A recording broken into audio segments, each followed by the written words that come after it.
5. bölüm. Ömür boyu көксөп жүрген эркиндик колго тийип жатканда Таабалдынын жүрөгү элеп-желеп болду. Ал Смольныйдан күн түн дебей зымыраган бойдон электросталь заводуна жеткен.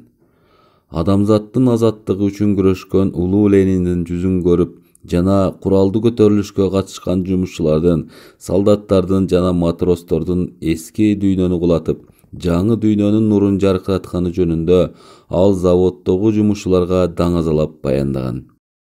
Мунун эмки көздөгөн максаты кеңеш бийлигин бекемдөө үчүн күрөшүү. Эзилген кыргыз эли да октябрдын таңы менен жарыкка чыкты деген кубаныч анын оюнда. Заводдун жумушчулары кол кармашып, турмуштун туткасын бекем кармоого чымырканышат. Согуштун кесепетинен элдин турмушу бүлүнгөн. Заводдун жумушчулары бир сындырым нанга зар болгон учур, ошондо да жумушту токтотушпай иштеп жүрүшөт. Кыштакта дыйкандар, шаарда жумушчулар эрктүү турмуш үчүн күрөшүп жатышат. Эгинди кулактар, соодагерлер басып алышканы кимге болбосун белгилүү эле. Алар бир да бирөөгө кайрылышпады.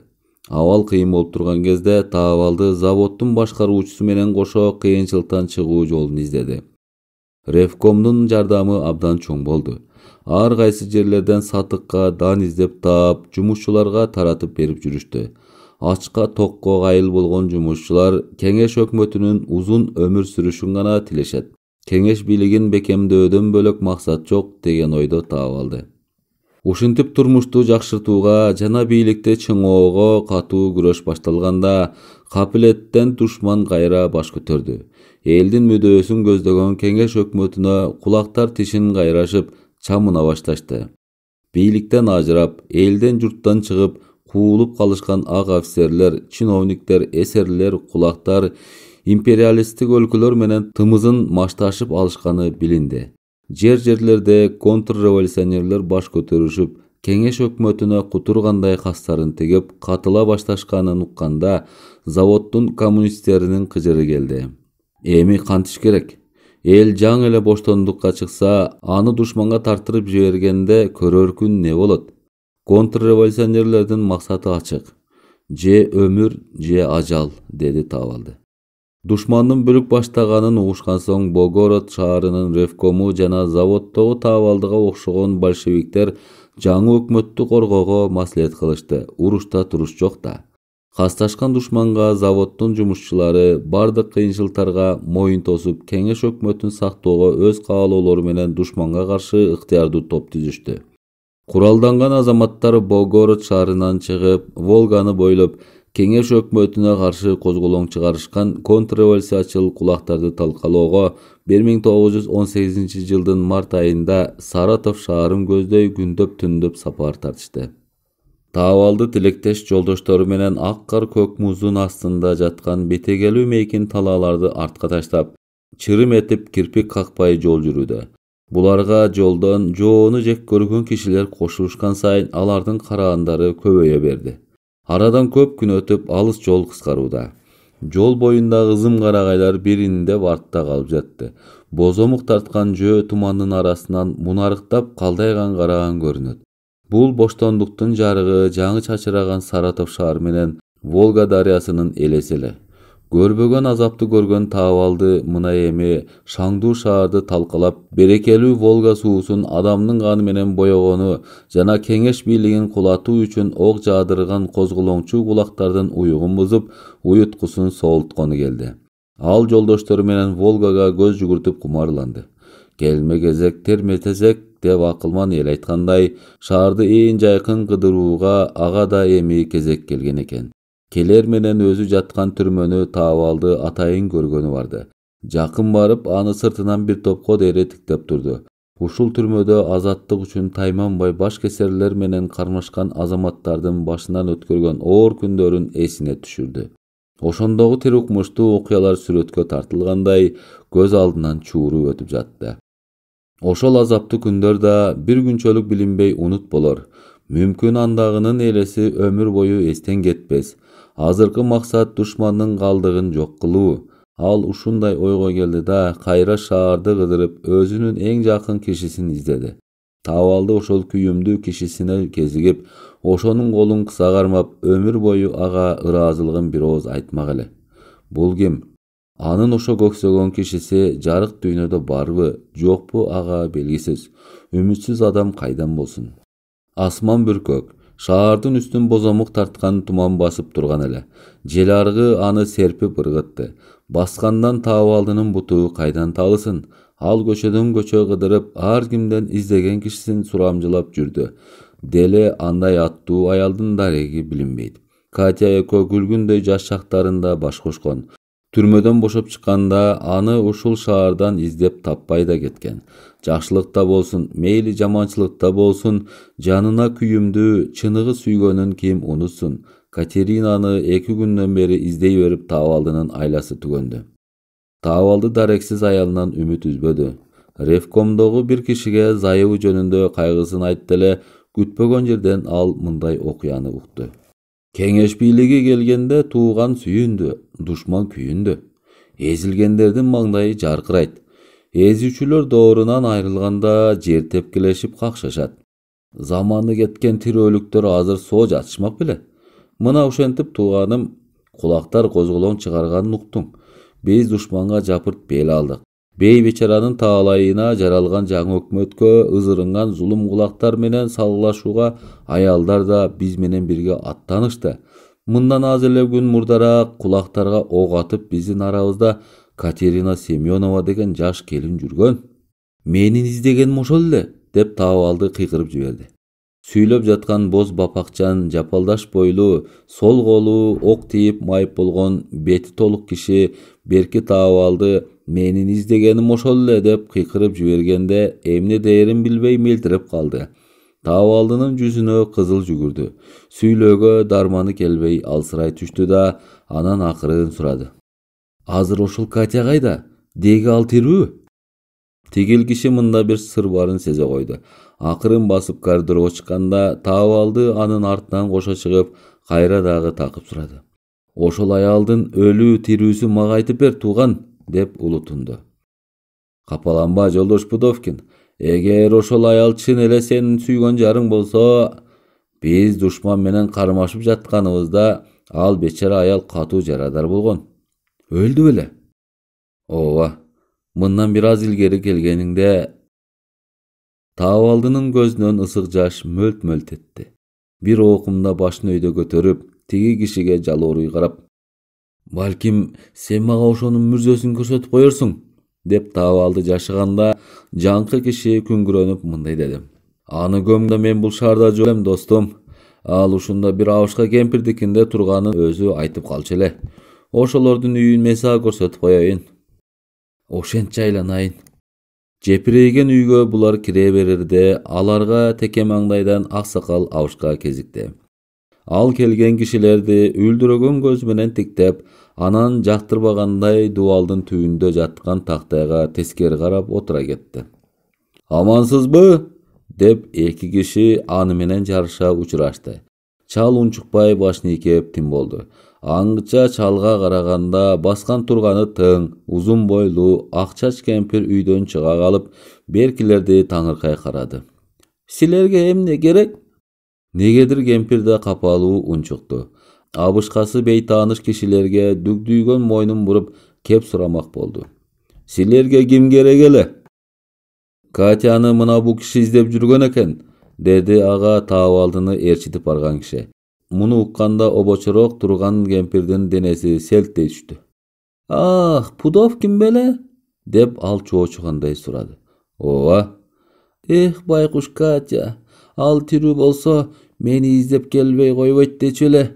Мына эми ал жокто мунусу келген тура." Кемпирдин каңырыгы түтөй түштү. Ал шашып үйгө кирип кетти. "Биздин жалгыз уулубуз да соолгон согуштан кайткан жок", деп абышка унчукпай калып, анан жанында турган гармонун тизесине коюп жатканда кемпир колуна кагаз кармап үйдөн чыга келди. "Катя жарадар болуп келгендин эртеси Саша мени издеп келип калса, ушул катты берип кой", деди эле мага. Кемпир 3 бүктөлгөн кагазды колун калтыратып Таабалдыга сунду. "Саша, баягыда сенин жолдошторуң менен түрмөдөн бошотуп алышканда, Мен бул шаарда жок элем. Кийин келип сени таба албай өкүндүм. Мен кызылдарга кошулганмын. Кайгылуу күндөр бүтүп, жыргалдуу мезгил жарык нурун чачкандагы сүйүнүчтү айтпа. Баарыбыздын самаганыбыз ушул күндөр эмес беле? Кеңеш бийлигине кас душман козголоң баштады. Биз аларга Волга суусунун боюнан беттештик. Туулуп өскөн жерди, элди коргоп, намыс талашып жүргөн чакта ажалды изде учкан душмандын огу мага тийди. Менин денемден кан сызылып агат. Мейли, ага берсин. Эгерде сен тирүү болсоң, качандыр бир кездерде кайда гана жүрсөң да мени издеп келериңи билем. Болочоктогу көрөр сонун күндөр али алдыда. Укмуштай жыргал болору көрүнүп турат мага. Сен да ошолор менен бирге сайрандап жүрөрсүң. Душман ойрон болор. Ошондо баягы биз көргөн жамандыктар унут болор. Ошол кезде мен сенин жаныңда жүрсөм кандай сонун болор эле. Менин жалгыз гана арманым ушул. Кагылайын, айым, күнүм, берекем. Ташкенттеги достор азыр эсиме түшө калганын көрсөң, алардын кебетелери көз алдыма элестеп келе калды. Ошолор кандай сонун кишилер эле. Балким сен ошол эски досторго кезигип калсаң, менден салам айтып коерсуң. Сен сүттөй ак, суудай таза, күзгүдөй тунук элең. Мындан ары да ошо бойдон жүрө көр. Менин өчүмдү биздикилер душмандан алышарына мен ишенем. Сен дайыма менин оң жагыма жатчу эмес белең. Менин оң жаккы карчытымды ок көзөп өткөн. Айыкпас жаратым так ошол жеримде садagaң. Менин көзүм жумулар учур жакындап келатат. Жаратым катуулаганын сезип эле турам. Азыр ооруканага жеткизгени жатышат. Мейли секетим. Менин жаным Волга дарыясынын үстүндө соккон эркин желге аралашып көздөн кайын болсун. Таап алды, секет болоюнум. Мен кайгырбайм. Мейли, силер жыргалды көргүлө. Силер таалайлуу болсоңор экен, узакка өмүр сүр.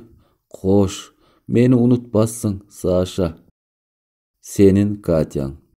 Таабалды катты окуп жатканда көзүнөн жаш тамчылап турду. Кемпир анын маңдайына келип, "Ушундай улум, аны кайсы жерге көмүшкөнүн мен билем", деди. Аңгыча тиги абышканын согушта өлгөн уулу эсине түштү көрүнөт, гармонун сыздатып тартып жиберди. Муңдуу армандар жамырап, аны аба толкуну алда кайда ала качып кетти. Абышка бир маалда токтоп, кайра эки колун кере-кере чоюп, интернационалды ойноду. Шолоктоп ыйга кеткендердин көрүнүшү заматта өзгөрүлө түштү. Булардын кебетелери эң сүрдүү, кайраттуу көрүндү. Волга дарыясынан кимдер ичпеген. Кимдер анын укмуштай коозугуна кызыкпады. Кылымдар бою ата-бабасынын зомулугу менен ээлеп, өз энчисине бекем басып алган ак сөөктөр дарыянын салкын жээгин эмгекчи элге ыраа көргөн эмес. Волганы талашкан козголоңчу кулактардын күлүн көккө сапырууга ат куйругун түйүшкөн ыктыярдуу кызылдардын калың тобунун ичинде таабалды да жүрдү. Волганын жээгинде кан күйгөн катуу кагылыш күчөдү. Жоболоңду жоонун куралдуу калың колу жерди майыштырат. Сырткы душман ички жоонун колтугуна суу бүркүп, колуна курал карматып чабуулга өткөн экен. Кайсы жерде болбосун кулактардын, ак казактардын, генералдардын дүрбөлөңүнөн журт азап чеге баштаган. Жазыксыз эл кордук көрүүдө. Жоо куттуу жердин берекесин кетирип өрттөп жатышат. Алоолуу асманга жалын чыгат. Уясы өрттөнгөн канаттуулар чырылдашып чарк көпөлөк айланат.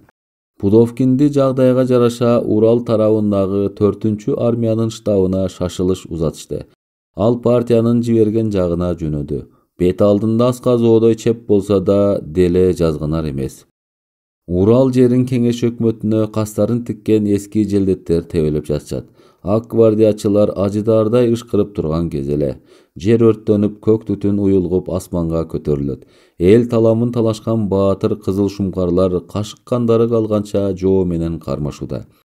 Таабалдынын колунда мылтык, белинде кыңгыраган болот кылыч. Ал олоңгон отту кечип, ажаан актарды тумшукка коюп, чечекейин чыгара атып, кызыл шумкарлар менен кандуу казаттын чок ортосунда жүрөт. Өлөрман душман улам үстүнө аскерин курап салгылашууда. Жазыксыз аккан адамдын каны кара жерге суудай сиңди. Күн түн дебей биздин аскерлер актарга ок атканда көз сунарып кулак тунат. Эл намысын талашкан кызыл жоокерлер Деникиндин катыгын колдоруна берип жатышат. Таап алды мөндүрдөй жааган душмандын огунан жазганбай, кызыл аскерлердин учкун алдында атакага кирди. Айсыз караңгы түндө актардын жолун тосушуп, кырдаалдуу жерлерге чалгынга чыкты. Ал кызыл командирлердин купулуна толду.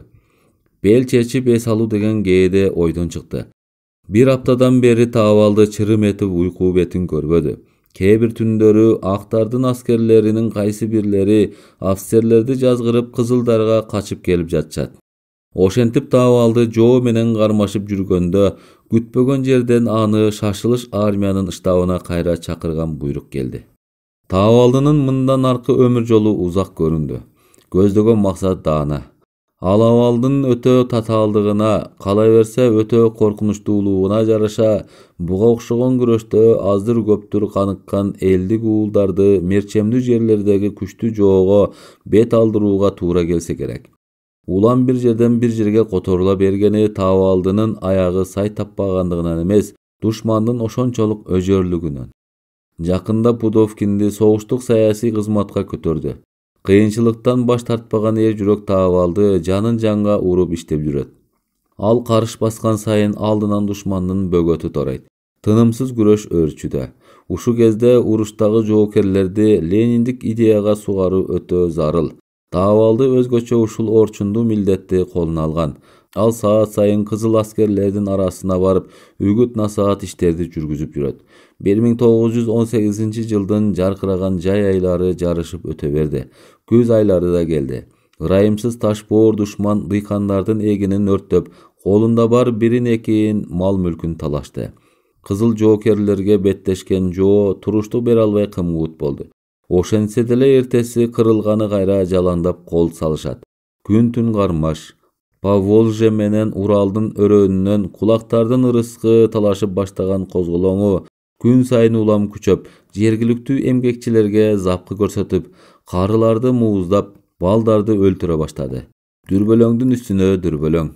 Контрреволюциячыл жоонун аркайган азуусун чагып, челкейген карындарын жарууга, дагы белдүү, ысык суукка бышыккан, кеңеш өкмөтүнө ак пейили менен берилген, каардын отун кечип чыккан, большевиктик идеянын казанына кайнаган залкарларды кан күйгөн жакка узатууну ылайык көрүштү.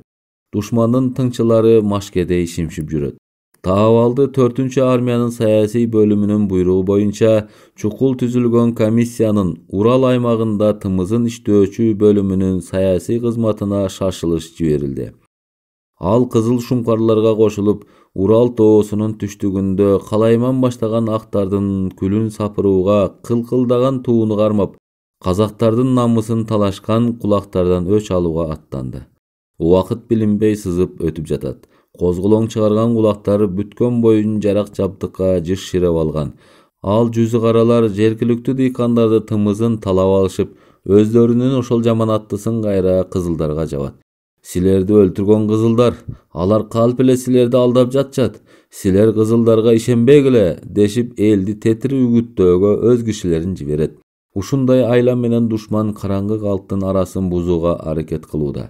Таап алды ушуга окшогон чыккынчы кишилерди тазалоого киришти. Чынында кармашкан жоо күчүнө чиренип турган эле. Аларда курал жабдык да, күч да көп эле. Уралдын түштүк тарабынан чеп кылышып, кеңеш бийлигине тишин кайрап кастарын тиккен душманга бет алып, Пудовкин кызыл аскерлер менен кошо жанын жай алдырбай жүрдү. Аттын омуроосуна келген карды жиреп, жоого аттангандан бери 2 ай билинбей сызып өтө берди. Кызыл аскерлердин ашпаган бийик ашуусу, баспаган мейкин талаасы калбады. Кызыл каармандардын соккусуна туруштук бере алышпай, душмандын көп аскерлери тумшугу менен жер сүздү. Көп кишилер ак казактардан качып кызылдар жакка өттү. Кызыл аскерлер күн да түн да өрүн болушпай актардын аркасына түштү. Убакыттын кандай өткөнү сезилбейт. Душман ылайлаган агыз суулар тунук болду. Октун чуулдаганынан жалкоотой болгон канаттуулар ээн жайкын канат күүлөп учушту. Жоонун запкысынан кутулушкан жергиликтүү калайык кызылдарга алкыш айтышып, өз тиричиликтерине киришти. Мына, эми Уралдын бул тарабына тынчтык өкүм кылып, жаңы турмуш келди, дейт таап алды. Уралдын чыгыш тарабындагы майданда 4-чү кызыл армия жүргөн. Желмогуздарды Уральский менен Екатеринбургтан алда кайда алыс сүрүп ташташкан. Жок, али касташкан жоонун тукуму сол элек. Дагы далай күрөш алды жакта, дейт Пудовкин коюм урутун оңду солду салып, бөлөк жактагы душманды көз алдына элестетип.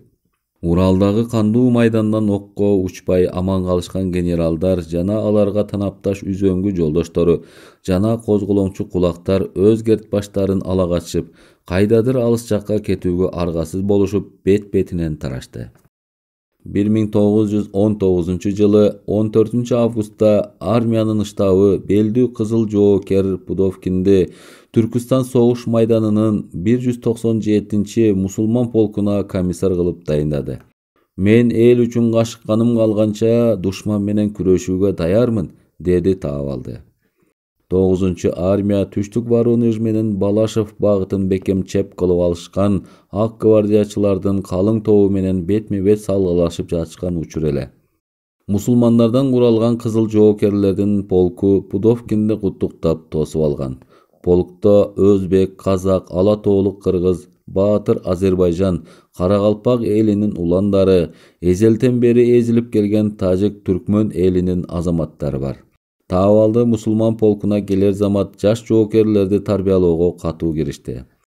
Мусулман элинен келген эр көкүрөк азаматтар ара чолодо уруштун жайын үйрөнүүдө. Уккан сөздү көкүрөккө бек түйүп алуу керек, дейт Таабалды кызыл жоокерлерге. Актар ар кайсы жерден кээде гана кол сала коюшат. Кызылдардын карааны көрүнгөндө көздөн кайын болушуп, түпкүргө кире качышат. Таабалды бул полкко келгенден тартып, бетме-бет салгылашуулар анда-санда гана боло калып турду. Кыязы ак казактар колдорун курашып, күчтөрүн бекем топтоп, аңдостон чабуул жасачудай кейиптенишет.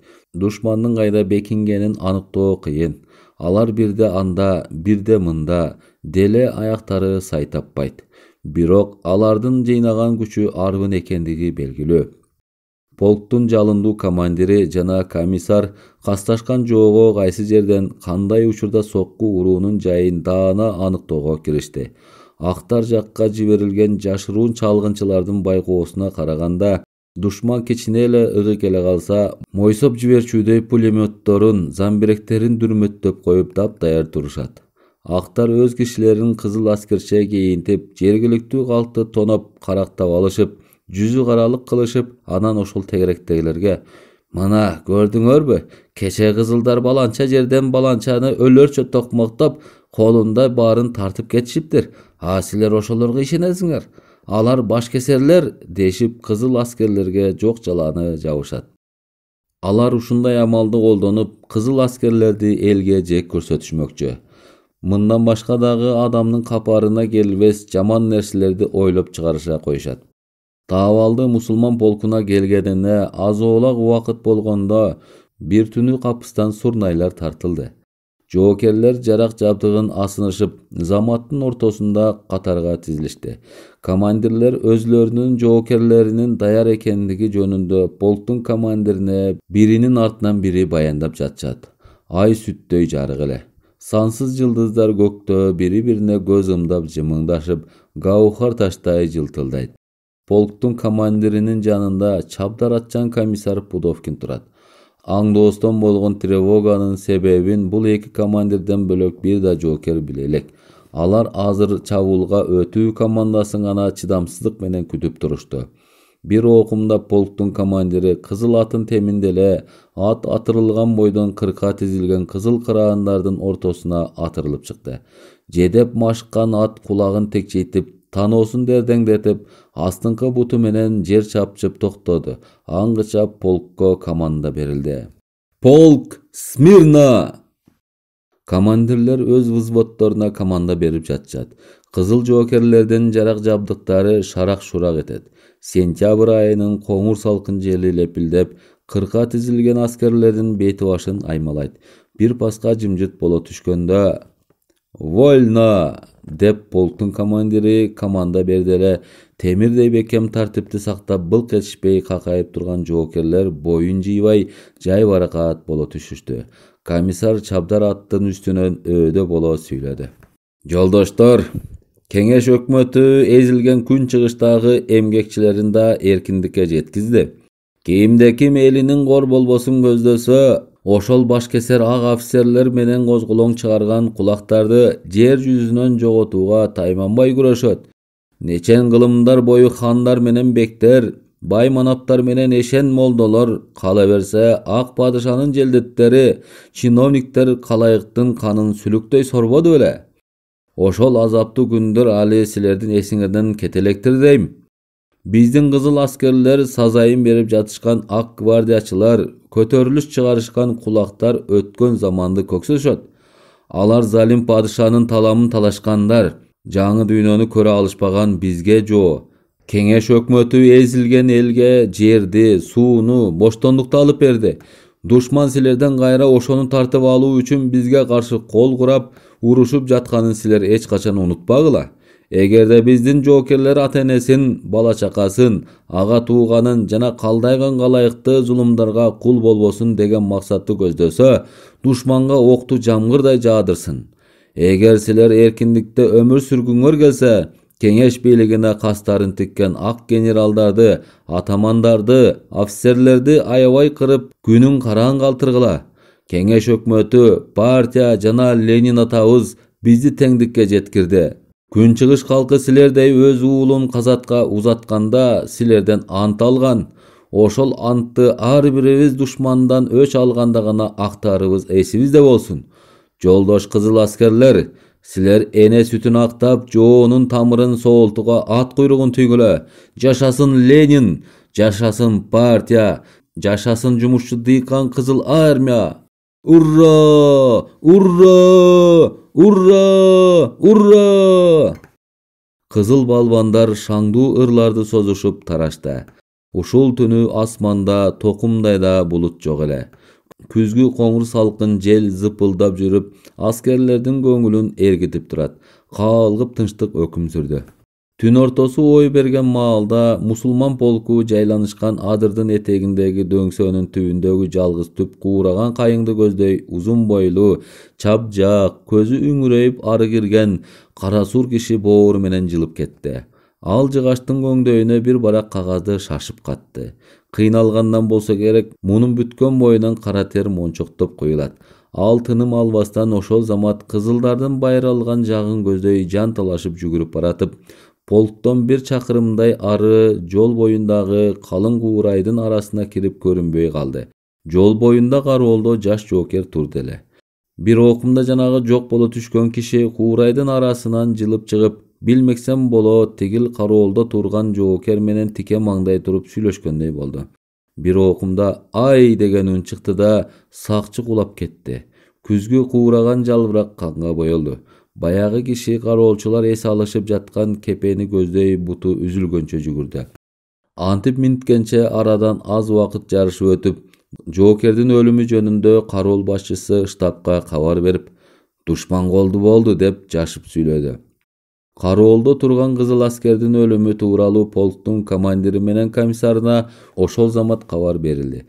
Мусулман полкундагы кызыл аскердин арасында буга окшогон белгисиз шумдуктуу окуя үчүнчү жолу болуптур. Полктун командиринин буйругу боюнча командирлер кирпик кагышпастан кароолдо турган жоокердин ким колду болгонун аныктоонун аракетинде болушту. Бирок тилекке каршы таба алышпады. Сейрек чыккан токойдун жээгин узата улай кеткен жолду тосуп, актардын бир бөлүгү. Алар тегерегиндеги туруктуу элдин көкүрөгүнө көк таштай тийип, көзүнө көрүнгөндө мүлжүп бүтүшкөн. Душман жан алекетке түшүп, өлгүдөй катуу камданып жатышкан. Карагашка аргымагын атырылтып, бердеги казак орустарга капилеттен полковник жетип келди. Анын жанында ат кошчу солдат бар.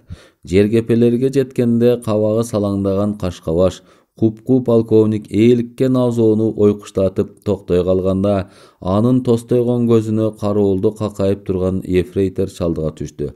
Ал кароолчуга катуу олунду. Мунун уйкусурап турганын көрсөң, кайда силердин офицерлериңер? Сиздин улурматыңызга таксыр поручик кепеде болуш керек, деп үргүлөгөн ефрейтор көзүн ачып, жанынын бардыгынча зыңкыя түштү эле, аңгыча ар жактан улгайып калган офицер бейкапар кепеден сорайып чыга калды. Ал эч кабарсыз аңдоостон келген полковникти көрөр замат таманы жерге тийбей жүгүрүп барды эле, полковник ага каарлана кетти. Камырабай жаткан экенсиз, поручик Шашкин мырза. Полковник офицерди кекетип жатканда ат алдыңкы буту менен жер чапчып кошкурду. Артта турган ат кошчу солдат атынан ыргып түшүп, эти кызыганынан токтоно албаган аргымакты тизгинден алды. Сез ушинтип кыялга батып бейгапар жатканда кызылдар капыстан кол салып, башыңды кыячап, солдаттарды кырып, октарыны куралды олжого алса кандай болот? Кыраакы болгонуң ушулбу? Эх, Россияны кайра калыбына келтирүүнү көздөгөн офицер өзү ачык ооз болсо, анан кызылдарды кантип багындырып алууга биздин кудуретибиз жетет? Ат дегениң ай. Офицер кыңк этпей шылкыйып турду. Эмеле буркан шаркан түшкөн полковниктин негедир заматта ачуусу тарады. Бул куу неме кайра жайкактап соолуга түшүп, анан жайбаракат чөнтөгүнөн кол жоолугун алып, тасырайган маңдайынан терин сүртүп, бет алдында таштай катып турган офицерге сылык мамиле кыла эркелете сүйлөмөк болду. Поручик мырза, эч кандай шаан шөкөтсүз азыр солдаттарды береги арыктын жээгиндеги көк майсанга жыйнаңыз. Жарайт таксыр, деп поручик чес берип, тызылдаган бойдон жер кепеге кирип жок болду. Кепеде офицерлер бейгапар карта ойношуп, каткырып отурушкан эле. Полковниктен жеме уккан поручик булардын үстүнө капыстан кирип шаштырганда, алар жан алекетке түшүп алдастап калышты. Арыктын жээгине солдаттарды дегдеңдетип кууп барышты. Ал 2 сааттын ортосунда ак казактар көптү көргөн айлакер барып турган Митайым полковниктин теке маңдайында көздөрүн жалдыратып какайып турушту. Шыбыр күбүр гана эмес, атүгүл шырп эткен дабыш чыккан жок. Алыстан карасаң солдаттардын карааны куураган жыгачтай сороюп көрүнөт. Полковниктин жалтылдаган өтүгүнүн такасы арыктын жээгиндеги жалбырактарды жанчып жатты. Асман ала булуттап турган. Жел аргы ошол тегеректеги токойдун башын ыргайт. Баятан бери карт полковник жанын үрөп казактарга акыл айтты. Жедеп жагы талыгандай болгондо сөзүнүн акырында мындай деди. Демек, Россияны жоодон тазалап, кайра мурдагы калыбына келтирүү биздин ыйык милдет экени силерге белгилүү. Кызылдар өз жоокерлерин өздөрү тымызын өлтүрүп жатышат. Мага ишенгиле, анткенинин себеби бар. Өткөн түнү 197-чи мусулман полкунун комиссары Пудовкин кароолдо турган кишини канжар менен жүрөккө сайды. Көрсө ошол өлгөн байкуш солдат аларга нааразы экен. Андай чындыкты көздөгөн солдаттарды билгизбей жок кылышпаса, аларга оорчулук келери чын. Биздин кишилерибиз ошол окуя жөнүндө кат аркылуу штабка шашылыш кабар бериптир. Мына көрдүңөрбү, ушинтип кызылдардын арасы бузулуп жатат. Кеңеш өкмөтүнө нааразы кишилер көп. Бул чындык. Күн чыгыш элинен зордук менен түзүлгөн мусулман полкуна большевиктер Пудовкин деген өздөрүнүн ишенимдүү кишисин атайын жибериптир. Ал ким? Ал илгери императорго каршы козголоң чыгарып, тополоң баштаган эски революционер. Ал шумдуктуу киши. Ошол 10 жыл бою Россиянын түрмөлөрүн түп көтөрө кыдырып жадатып чыккан саясий күнөөкөр экен. Мына көрдүңөрбү, силерди кандай жоо күтүп турганын. Төрөлөр, дайым даяр болгула. Кызылдар балким азыр эле капыстан силерге чабуул коюшса кантесиңер? Муну көкүрөңөргө бек түйүп алгыла. Ушул менин айтарым. Полковник ак казактарды жанынын бардыгынча кайрап жатты. Алардан билген акылын аяган жок. Ал өзүнүн сөзүнө маашыр боло, көзүн күлүңдөтүп, көөдөнүн көтөрө көңүлү жай болду. Аңгыча капыстан мылтык тарсылдап атылганда, тизилип турган актардан 2 солдат окко учту.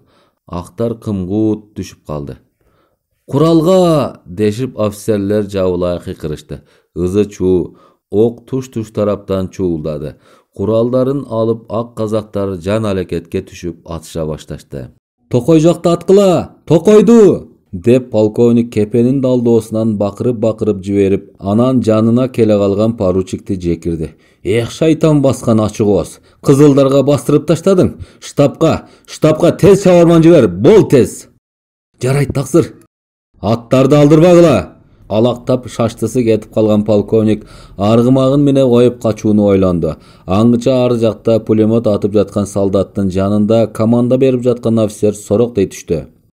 Ок 2 тараптан тең күчөп мөндөрдөй жаады. Полковниктин көзү атынан өтөт. Эми кантыш керек? Bir окумда шаштысы кеткен поручик боору менен жылып келип мындай деди. Урматтуу таксыр, кызылдар курчап калды. Сиз өз аракет кылыңыз. Бөөдө апат болбоңуз. Кызылдар куушуруп кирип келди. Полковник башын октон калкалап, бузулган эски дубалдын далдоосунда турган атчысын көздөй бөкчөңдөп жүгүргөндө, ат кошчу кара кашка аргымакты ага туура тарта койду. Бирок солдатты ордунан жылдырбай сулатышты. Эх, өлдүң деп кыйкырды полковник. Полковник качып баратканда ар жактан ураалаган кызыл аскерлердин сүрдүү үнү кулагын тундурду. Иттер, өлтүрдүңөр! Полковник жан талашып карагашка аргымактын оозун кое берди. Октор ышкырып өтүп жатат. Кызыл аскерлер туш-туш жактан качырышты. Жанын оозуна тиштеп качып бараткан полковниктин артынан чабдар атчан киши кылычын жалмаңдатып сая түштү. Бул комиссар Пудовкин эле. Жаныбар чабдар кулагын жапырып учкан куштай сызып баратат. Тигил сырая качкан полковник улам артын кылчак каранат. Атынын чарчаганын полковник сезе коюп кокуйлап жиберди. Төрөнүн жаны алек-чалек. Комиссар ага жете турган болгондо полковник кылчайып тапанчасы менен 2-3 жолу атты. Ок куру талага кеткенине ал өлгөндөй өкүндү. Полковник акыркы жолу мээледи эле, бул сапарда ок тийбеди. Жаныбар чабдар улам күчөп куюндай сызды. Комиссар кылычын булгалап полковникти кууп жетип чабаарында карт бөрү мант берип жазгырып кетти. Таап алды агада болгон жок. Бетме-бет чабыша кеткенде кылычтар бири-бирине чак-чак дей түшүп, от жылт-жылт этет. Полковниктин шайы ооп баратат. Жан деген таттуу да. Полковник кайра артын көзөй качууга аргасыз болду. Актардын бөлүгү жайланган жактан ок чуулдап, адамдын кыйкырыгы тим эле жерди дүңгүрөтөт. Полковник качып баратып, комиссар менен чабышып келатат. Ар жактан бирөө "Полковникти өлтүрдү, деп башын көтөрө койгондо окко учуп кетти. Полковник узаган жок. Ал аттан түшүп жөө кача турган болгондо комиссар жетип шилтеп өттү эле, анын башы топтой томуланды. Аңгыча ар жактан "Кан бекер төгүлбөсүн, солдаттар багынгыла" деген полктун командиринин коңур үнү талааны жаңыртты. Ок мурдагыдан күчөп чуулдады. Актар тараптан бир топ солдаттар колдорун көтөрүшүп кызылдар жакка жүгүрүштү. Комиссар полковникти жайлаган соң кызыл аскерлерге жетип барууга үлгүргөн. Офицерлер солдаттарды зордоп ат деп команда берип жатышат. Жоболоңду жөн эле колго түшүп бербес болду. Актардын өлгөндөн калгандары бет алды тымтыракай чыгып качты. Токойдун арасы бүт дары жыттанат. Офицерлерди таамай мээлегиле деп комиссардын коңур үнү созолонду. Ал өзү да кылычын күзгү күндүн нуруна жаркылдатып, качкан душманын артына сая түштү. Актар токойду көздөй жан талашты. Комиссар чабдар атын куюндатып качкандардын артынан түштү. Поручик жанын ала качып Карагайдын далдоосуна араң жетип калчылдап турду. Жоону сүрө кууган кызыл аскерлердин арасынан поручиктин суук көзүнө комиссардын карааны чалдыга түшкөндө ал тапанчасын бутактын үстүнө жөлөп, таап-алдыны таамай мээледи. Ажалды издеп учкан ок комиссардын сол жаккы акырегине кадалды. Ошентип белдүү комиссарга ок жаңылды. Буга кызыл аскерлер аябай кыжырланышты. Күжүрмөн кызыл командирди аткан поручикти так ошол замат сулатышты. Айыгышкан салгылашуу барган сайын күч алды. Ак гвардиячылардын өлүктөрү ээн талада томурайып жатты. Бул күнкү кандуу кагылышта эр жүрөк кызыл аскерлер жоонун бир бөлүгүн ойрондоду. Адамдын канына боелгон токойдун бул жээги көзгө кандайдыр суук көрүнөт. Кандай катуу салгылаш болсо да, актар кайдан өз эрктери менен кызылдарга багынып беришсин. Уруш токтолгондо ак гвардиячылар сайрандап жатышкан токойдун жээгинде мыдыр эткен жан калган жок. Капкара кузгундар куркулдашып, адамдын өлүгүнө суктап, канаттарын күйүлөп жүрүштү. Түштүктү ээлешкен актар али тукум курут боло элек. Алар да кызыл аскерге сокку урууга камданууда.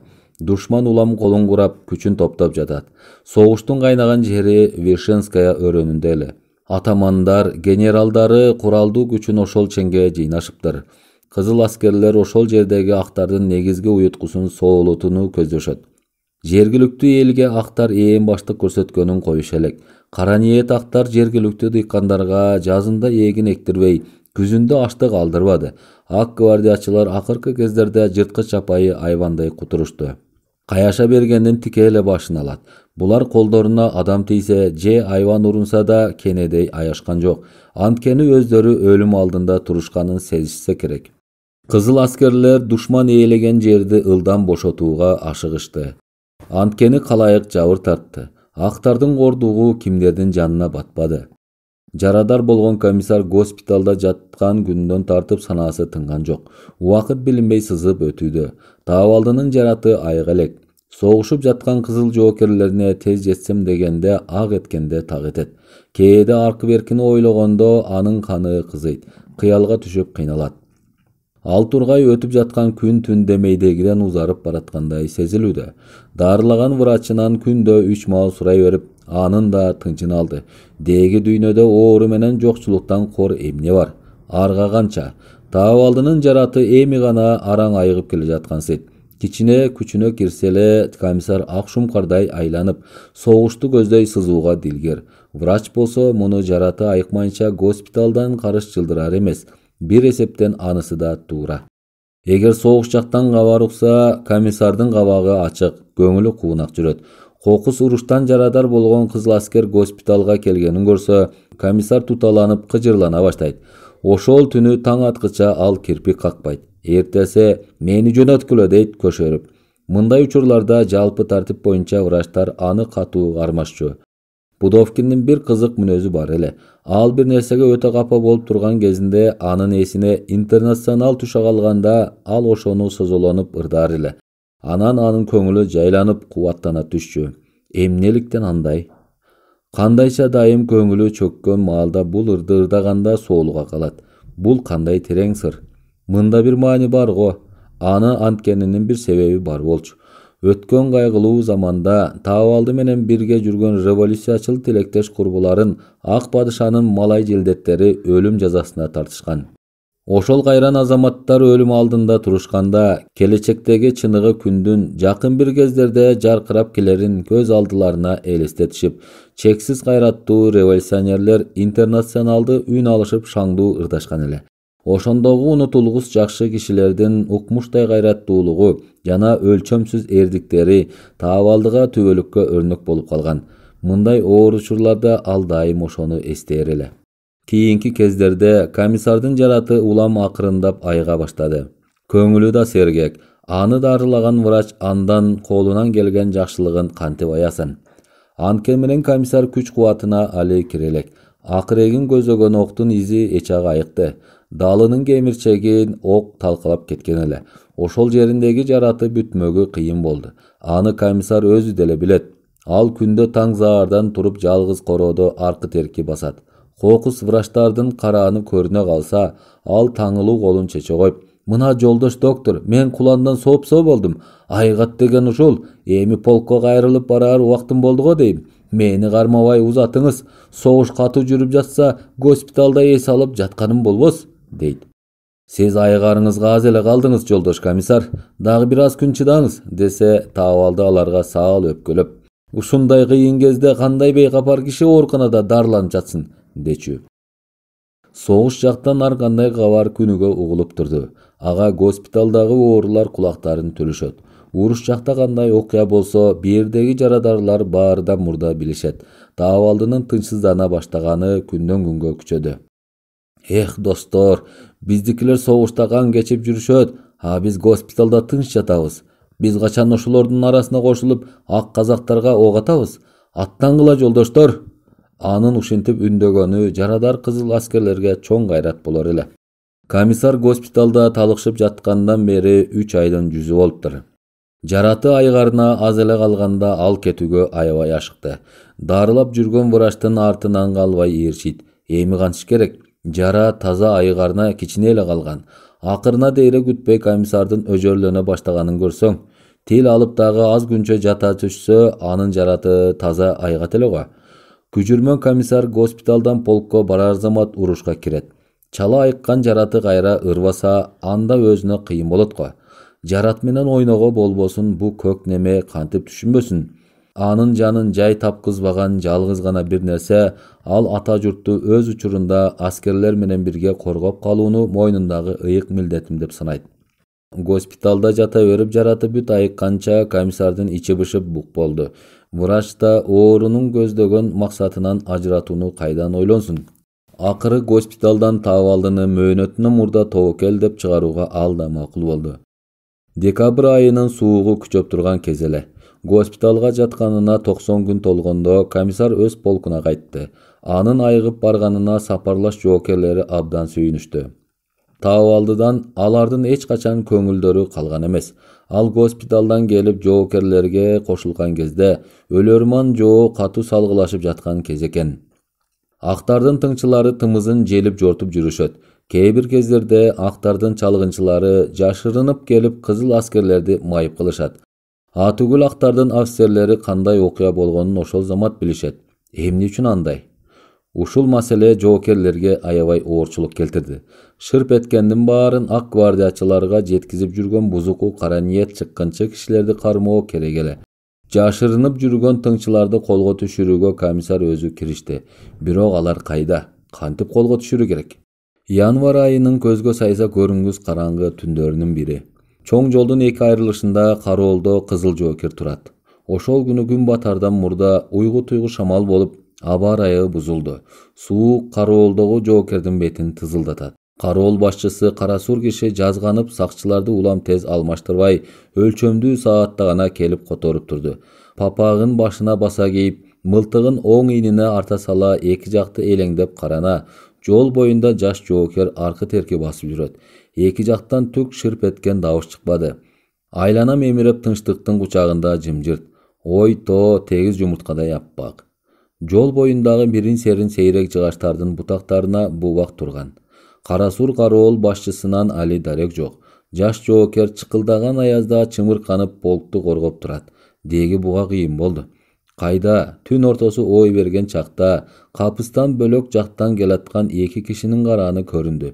Кароолчу адегенде тигилерди Кароол башчысы го деген ойго кетти. Көрүнгөн кишилер улам жакындаган сайын Кароолчу дүрмөттөлүү мылтыгын аларды көздөй кезеди. Токто, келаткан ким? Эң алдыда келаткан киши жооп берди. Мен полктун командиримен. Анын артындагыны сакчы Кароолдун начальниги го деп ойлоду. Тигилер жакын келгенде абайласа чын эле полктун командири менен комиссар экен. Мени сынап текшерип жүрүшкөн го деп жаш жоокердин жүрөгү опколжуй түштү. Анын анткенин командирлер сезе кошту. Жолдош кызыл аскер, мен сизге буйрамын. Кароолго мына бу жоокер турат, деди полктун командири ага. Кароолчу такып суроодон батын албай мылтыгын колуна ала коюп басмак болгондо, "Мылтыкты мага бериңиз", деди комиссар. Полктун командири жоокерди ээрчитип, ар жактагы жыгачтын арасына кирип көрүнбөй калды. Кароолчуну алмашкан кийинки жоокер мылтыкты туура кармап жол боюнда жай басып жүрдү. Тым-тырс, асманда жылдыздар гана бөтөнчө жылтылдайт. Сакчы эки көзүн айланасынан алган жок. Кароолдун начальнигинен кабарда болбоду. Кыштын узак түн эле, бирок таңга дагы далай убакыт бар болуш керек. Бир окумда жогортодон аркырап муздак шамал жүрдү эле, тоңгон кар шыр-шыр этип учту. Суук шамал бети башты кайырды.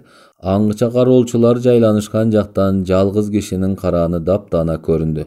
Ал буйдамга келбей кароолчуну көздөп тике келатат. "Токто, кимсиң?" деп кароолчу үнүн акырын чыгарды эле тигил келаткан. "Мен Кароол башчымын", деди. Кароол башчысы сакчыдан 2 метрдей окчуnuраак токтоду. Кандай? Үшүгөн жоксуңбу? Эми сен таң атканча тургунда анан бир жолу эртең эс алгын. Азаматсың. Сен чыдамгай жоокер окшойсуң. Жоокер деген ушундай болуш керек. Бали, ай бали. Кароол башчысы кыт-кыт күлдү. Анын колунда бир тирукмуштуу нерсе барын берки кароолчу астыртан байкап, ал өзүнүн жүзүн ага даана көрсөтпөөгө тырышты. Ойдо жок жерден кызык окуя башталды. Карасур кары кароолчуга жалпактап, аркы беркине сүйлөп, бир аз алаксытып ага жакындады. Ал ошентип жойпуланып туруп эле бир окумда канжарын шап сууруп жүрөккө малаарында берки кароолчу андан мурда оозунуп, мылтыктын учу менен анын колун кагып жиберди. "Көтөр колуңду", деди эле Карасур киши адегенде комиссарды тааныбай борсулдап күйдү. "Азаматсың, мен сени сынап жатам. Мен комиссар Пудовкинмин." Сиз кандайча кароолго турдуңуз?" "Сендей чыккынчынын бетин ачыш керек эле." Кызыл аскердин кийимин кийип, кой терисин жамынып, куулуп алган актардын тыңчысы унчукпай шылкыйып калды. Ал кол кайырса өзүнүн мүрт кетерин билет. Аңгычакта ар жактан полктун командири мурдагы жаш жоокерди ээрчитип буларга келди. Ал жаш кароолчу кара сур кишини көргөндө таң калды. Атүгүл эмне дээрин билбей чочуп кетти. Ташматовдун жарагын алышты. Командир токто жай сүйлөдү. Ташматов мырза, өтө олуттуу жоо экенсиз. Сизди араң ашкереледик. Душман али алдуу, куу, айлакер болорун билет экенсиз. Мындан ары сиз маалымат берип жүргөн ак гвардиячылар бале болуп кабарсыз калышты го. Сиз ушундай амал менен тымызын жоокерлерге кастык кылып жүргөн жүзү каранын өзү экенсиз да. Мен акмын, жалган, айланайындар. Бөрү баласы ит болбойт. Жолдош командир, бу Ташматов кызыл аскерлерге канжар урганына жана актарга бардык болгон ишти билгизип турганы үчүн акысына алардан алтын күмүш алып байымак. Ташматов көзүнүн төбөсү менен жанындагыларды сурдана тиктейт, тишин кычыратат, көөдөнүнөн оор дем алып, билинер билинбес үшкүрөт. Ал өкүнгөндөн өрттөнүп баратат. Анткени беркилерге сезилип турду. Сиз мындан ары Кызыл армиянын катарында жүргөн жоокер эмес, чыккынчы катарында реф трибуналга барганда жооп бересиз. Ташматов командирдин алдына чөгөлө калып калчылдап, үнүн каргылдантып боздой баштады. Мени атпаңыздар, мен өз күнөмдү актайм, эл үчүн курман болом. Кашыкканым калганча актар менен кармашууга даярмын. Жанымды койгула, жолдоштор, мен ит болдум, сатылдым. Унчукпа. Ташматов жанын жаңга уруп шолоктоп боздоду. Арамза актарга сатылып кеткен кызыл аскердин белиндеги курун чечишип жана кызыл жоокердик белгилерин шыпырып алышты. Өзүн штабты көздөй айдашты. Берки жаш жоокер бу окуяга айраң таң калат. Анча болбосо бу жүзү кара мени да соймок экен, деди. Дайындалган кароол башчысы келип, анын ордуна башка жоокерди койду. Өлүмдөн аман калган жаш кароолчу тараза жылдыз батып, таң кашкайып атканда барып эс алып жатты. Ошол түнкү болгон шумдуктуу окуяны жоокерлерге саясий жетекчилер эртеси бүт баяндап беришип, кызыл аскерлерди дайыма кыраакы болууга үйрөтүштү.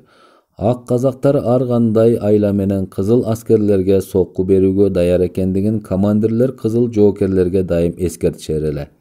Командирлер жоокерлерди согушка машыктыруу ишин колго алышты. Bir жагынан машыгуу, bir жагынан душмандын тобун bir баштан талкалоону күчөтүштү.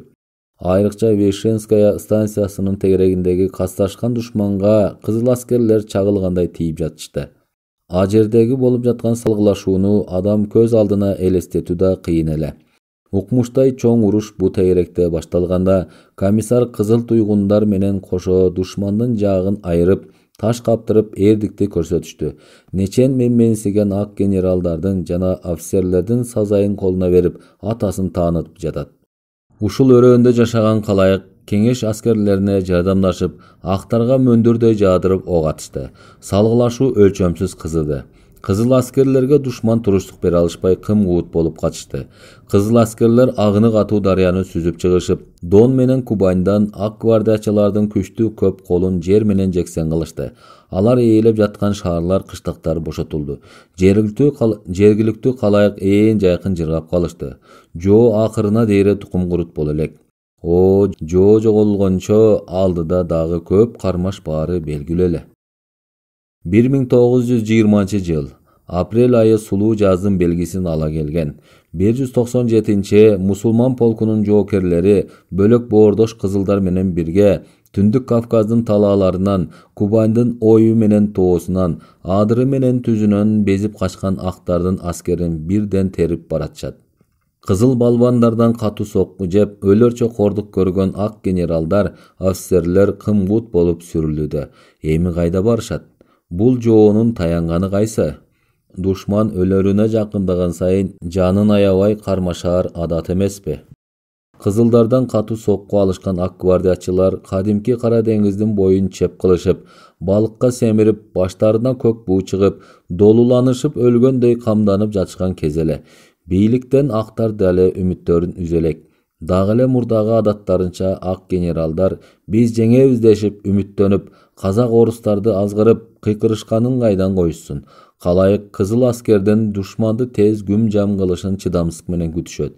Күн түн дебей айгышкан салгылашуу барган сайын күчөдү.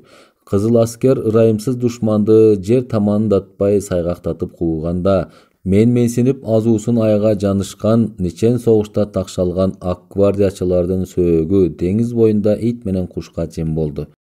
Биирдеги урушта актардын өлгөндөн калган аскерлери өз жандарын ала качышып, бет алдынан безишти. Мындай ойрон болорубузду билгенде, кызылдар менен кармашпай койбой не болдук? Убалыбыз деники менен калчакка тийсин, дешип баштарын муштап, ооздорун карманып, өз керт башын кайда ала качып кутуларды билишпей, алдастап калышкан офицерлер андан көп. Караганга корголоп карайлаган полковник, аскеринен ажырап арманда калган генерал, кайда барары белгисиз шилпейип жүргөн подполковниктер.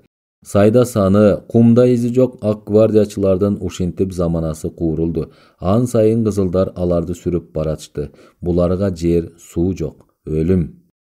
Канкор баш кесерлер кайсы жерди басып алып, дагы кайсы жерди басып алууну ойлошподу дейсиңер. Алар кайсы улутту мүнкүрөтүп эзбеген. Актар Дагестан калкында муунтушуп, далайдан бери өз ойлору менен дуулап жатышкан. Актардын кесепетинен а жерде да чаң тополоң тынчтык жок. Желдеттерден жабыр көргөн жергиликтүү элдин көзү жашталып, көкүрөгүн дарт жалган. Душмандын кордугуна чыдабай балдары чыркырап, карылары боздошот. Каарман кызылдар келип, ак казактардын зордук зомбулугунан куткарар күн болор бекен деп калайык зарлашат. Жайкалган мейкин талааларды өрт каптап, элдин мал мүлктөрү талоонго түшкөн кез, актарга каяша берген кишилердин башы дарбыздай томолонот. Дыйкандар жазыксын эгин экпей, күзгүсүн аштык жыйнабай аш чылаңач. Жакырчылык белинен бекен баскан жумурай журт камоодо калышыптыр. Актарга каршы чыккан жергиликтүү азаматтардын кээси буту колунан ажырап мунжу болгон. Аш чылаңач. Бей бечаралар томсоруп асманды карашат. Бечара аялдар кордукка чыдабай актарга наалат айтып каргашат. Ак гвардиячылардын таламын талашкан зулум кулактар кедейген маалды мына силер эми актарга кошулгула десе болбой койдуңар эле, эми ушуну көргүлө деп кекенип элди кордоп табалашат. Алар адегенде эле сулуу кыздарды, күлүк аттарды тыптыйпыл шыпырып кетишкен. 4-чү армиянын бөлүктөрү менен бирге кол кармашып, мусулман полкунун кызыл жоокерлери деңиздин жээгиндеги актарга бет алышты. Дагестан элинин кутмандуу жерин ээлешкен жоо өлөрчө өжөрлөнөт. Багынар түрү жок. Каныккан комиссар бел чечип тыныкпай кандуу уруштун ичинде жүрөт. Боордош Дагестан эмгекчилеринин таалайын талашып, кызылдар ал олоңон от кечүүдө. Дагестанды өз энчисине басып алышкан зулумдар бир нече күн аянбастан кызыл аскерлер менен катуу салгылашты. Бул жерден сокку жеп мизи кайтарылган шүмжүктөр кайра бат эле бөлөк жерден баш көтөрө калышат. Акыры душмандын колу азайып, күчү кете баштаганда кызылдар душманга уда чабуул коюшту. Укмуштай баатыр аскерлерге туруштук бере алышпасын актар сезишти. Эми кайда барып корголошот? Ак аскерлер артка чегинише баштады. Ак гвардиячылар башка жактарда согушуп жаткан өздөрүнүн аскерлерин жардамга келишеби деген үмүттө эле. Бирок алардын мындай үмүтү ташкапты. Заманалары куурулду, айлалары кетти. Күн бүтүп ичер суу түгөнгөнүн сезишти. Көздөрү кашайды, үмүттөрү үзүлдү. Кызылдардын курчоосунда калышкан ак аскерлер доңуздай өкүрүштү. Таптакыр айлалары кетип калса да, алар кызыл аскерлерге багынып берүүдөн баш тартышты. Жоо эң акыркы күчүн курап кызылдар менен салгылашты. Дагестандын жерин кан жайпады. Айгышкан эрегиш эчен күнгө созулгандан кийин ак гвардиячылардын өлгөндөн калгандары Дагестан жерин таштап өз баштарын куткаруунун айласын издешти. Кызыл аскерлер Дагестан эмгекчилерин душмандан куткарышты. А жерде да кайгы касирет бүттү. Июнь. Мусулман жоокерлери ак гвардиячылардын чаңын асманга чыгарышкандан кийин Боордош Дагестан элинин жеринде бир аз убакытка өрүүн болушмак эле. Ошону менен уда эле Кавказ багытындагы согушуп жаткан каарман кызыл аскерлердин жеңиши дүңкүлдөп даңазалана баштады. Майдандан жаңы чыккан бөлүктүн каармандары бир аз күнгө баш аяктарын жыйноого киришти. Деги мурдагыдай коога жок, тынчтык болуп турду. Эмгекчилер өз тиричилигине жапырт киришкен, жер көгөрүп үлдөдү. Калайык корккон үрккөндөн кутулушуп жайланды. Урушта жүргөн кызыл жоокерлер бир аз өрүндөштү. Комиссар саясий жетекчилерге, кызыл аскерлерге кеңеш бийлигин мындан ары чыңоонун зарылдыгы тууралуу үгүт насаат иштерин уланта берүүнү жүктөгөн. Саясий жумуштар жоокерлердин арасында кызуу жүргүзүлүүдө. Анткени мусулман полкундагы кызыл аскерлердин көпчүлүгү караманча кат таанышпайт. Мына ошондуктан алардын сезимин ойготуунун бөтөнчө зарылдыгы бар эле. Комиссар ушул орчундуу маселени мыктап колго алууга мажбур болгон. Ал Владимир Ильич жөнүндө жана Кызыл армия элдин таламы үчүн күрөшүп жаткандыгы тууралуу кызыл аскерлерге бир топ баяндамалар жасады. Жеке аңгемелерди да өткөрдү. Ал өз билгенин эч кимден аяган жок. Ошол убакта полктун күжүрмөн командири бөлөк-бөлүктөрдүн командирлериндей эле жогортодон буйрук күтүп турду. Июнь айынын жаңга жагымдуу күндөрүнүн биринде революциячыл согуш комиссариатынан шашылыш буйрук алынды. Мусулман полкунун комиссары Пудовкин Кавказ фронтунун карамагына токтоосуз чакырылыптыр. Тар жол, тайгак кечүүдөн бирге басып, Токой менен тоодон кол кармашып өтүп, жоону бирге жок кылышкан кызыл аскерлер өздөрүнүн сүйгүнчүктүү эр жүрөк комиссарын урматтап, сапарыңыз ачылсын дешип, кайра-кайра анын колун кыса кармашып узатышты. Алыс сапар чеккен адамдын алдынан күтпөгөн жерден кандай бале чыга калып, анын ак жолуна бөгөт болорун же ал бак таалайга туш келерин күн мурунтан алдын ала болжоп айтуу да кыйын го. Анын сыңарындай береги көптү көргөн, нечен кыйынчылыктарды басып от кечип өткөн Таабалдынын башына мындан ары нээлер келип нээлер кетерин өзү кайдан билсин. Комиссар келишимдүү келбетин түзөп, кою кара мурутун оңду солду сылай, өткүр жоодураган көзүн күлүңдөтө, өткөндөгү азаптуу күндөрдү көз алдына элестетип зымырап баратат. Узак жол кыскарып артта кала берүүдө. Дүйнөдө ойдон күлүк эмне бар? Анын санаасы санга бөлүнөт. Кыялы зыңылда учуп зээликтирет. Революциячыл согуш комиссариаты эми муну кайсы тараптагы жоого жөнөтөрү буга белгисиз. Ушул ой анын эсинен чыкпайт. Мейли, каерде жоо болсо, ошого каршы аттанууга мен даярмын деп, ал кайраттанып өз көңүлүн көтөрөт. Көңүлү куунак, кабагы ачык. Кыйын күндөрдө ага нечен жол азабы жолтоодо болду. Ал андан буйдалбастан өтүп, зуулдаткан бойдон сызат. Комиссар болочоктогу жыргалдуу турмушту укмуштай сонун күндөрдө эмгекчи эл менен бирге өмүр сүрөрүнөн кенедей шек санабай, чоң үмүт менен жол жүрүп бара берди. Душман жоголот, бейпил сонун заманында болот. Ошондо сайрандап жүрөрбүз дейт ал. Убакыт көзгө илешпей учуп өтө берет эмеспи? Жаз, жай, коңур салкын күз жана ызгаардуу кыш мезгилдери биринин артынан бири тизмектеше чуоодо. Шартка жараша кала берсе, мезгилдеги учурдун ыңгайлуу жагдайына жараша жүргөн адам айдын жадаганда жылдын өтүп жатканын кээде байкабай калса керек. Таабалдынын негизги көздөгөн максаттан башканы ойлоого убакыты жок. Мына Кавказ фронтунун бөлүмүндө иштеп жүргөндөн бери бир топ айлар жылт берип өтө бергенин көрсөң, партиянын өзүнө таккан асыл милдеттерин аткаруу менен алек болушкан азаматтар эсепсиз көп. Анан Таабалды убактынын учуп өткөнүнө неге таң калсын? Бул да болсо элдин кызыкчылыгына бекем берилгендиктин белгиси да. Пудовкин ошондой киши. Күндөрдүн биринде аскердик ыйык кызматтын ыңгайына жараша Пудовкинди Түркстандык чалгындоо башкармасынын карамагына дагы чоң сый менен урматтап узатышты.